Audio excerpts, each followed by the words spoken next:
Hey there guys, Pokenomicon here, and I just got home, and lo and behold, Steve texts me, and he says, new Final Fantasy VII Remake trailer. So I immediately go on Gamatsu, and I find the trailer, and I was kind of blown away. I was kind of blown away in a good way. There's still some issues I have with that, but we'll get into that a little bit later. So as you watch the trailer, it says the return draws closer, meaning we're going to get... It's not coming out this year, there's no way. But first off, Aerith looks beautiful. Look at her. She looks so beautiful. Oh my lord. And then we see some Cloud, and we actually see some combat. So it seems like they're gonna have some cinematic moves going on here, just based on the spider monster launcher. I don't remember what it was actually called. But we do have some odd HP bars. Like there's some weird numbers and stuff there, but it looks like we see the MP meter, and we also have the limit bar below that. We got their HP bar, but I do wonder what those blue bars under the HP is. Is that actually the limit meter? I'm not quite sure. And we see the combat menu looks eerily similar to Crisis Core, which is not bad. I just wish they found some way to keep the classic combat intact, but I guess there's no way to really modernize that, so this is the best way they could really do it. So I understand that, and I get it. It's just kind of a shame. It seems like we can freely switch between whatever party members we want to use. So it's kind of if like Final Fantasy 13, in the fact that you can just like switch between, not really switch between the party members, but you know, change up what you need when you need it.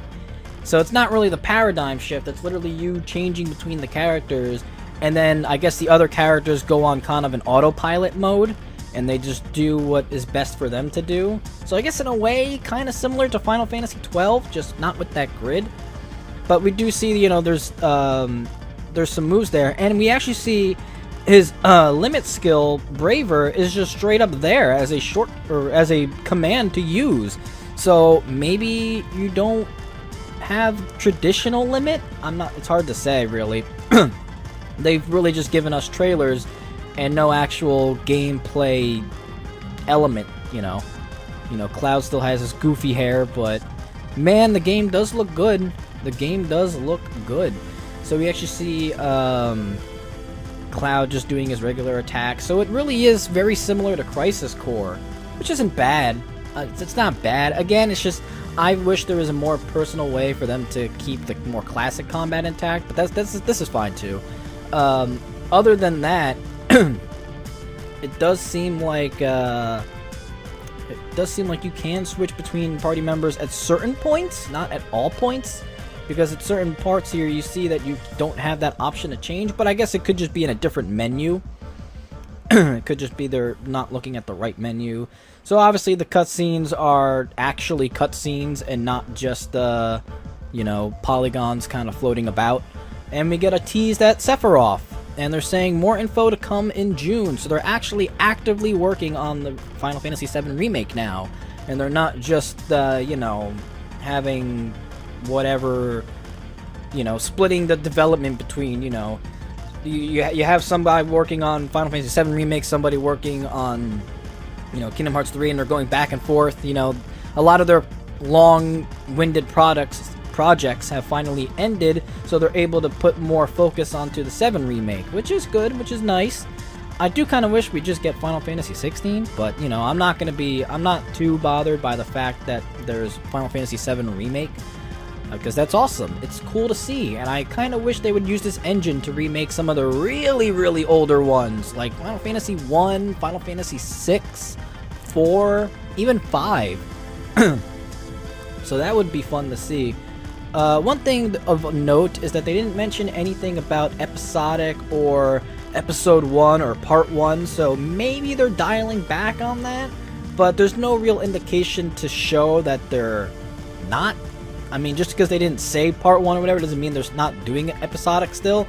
So I guess we just gotta wait till E3 and then we'll see, and then, because why say more to come in June if it wasn't E3? The only thing is, though, is that Sony's not at E3, so where are they gonna show this? I guess Square-Enix is just gonna have their own conference, and it's just gonna be, bam, there's Final Fantasy VII news, whatever. But anyways, this is awesome. I think it does look great. I hope they keep the enemy skill materia, and I hope they find ways to still implement materia in a fun, engaging RPG way, and it's not just mash the square button to win, and then use just potions and square button. So I hope it's not that, because that's essentially what Crisis Core ended up becoming, and I don't want to see that become Crisis Core. Not that Crisis Core was really bad, but it dragged on. It got kind of boring with the gameplay. I want to feel engaged in here, and I don't want to feel engaged just story, graphics, and music. I want to feel engaged gameplay wise, and if I'm just mashing square, I'm not going to feel too engaged. Final Fantasy 15 found ways to somewhat still keep you engaged in combat, but there were parts of 15 where it was just, you know, mash the same button until you could get Armature and then nuke them. So I hope they find ways to just make this more entertaining rather than just have it be what it is. But yeah, I'm excited. I hope it's great. I'm excited for more information. And yeah, this was a great thing to come home to after work. So I hope to see you guys in the next video. I'll probably do some more coverage of Final Fantasy VII Remake. And hope to see you guys next time. Bye-bye.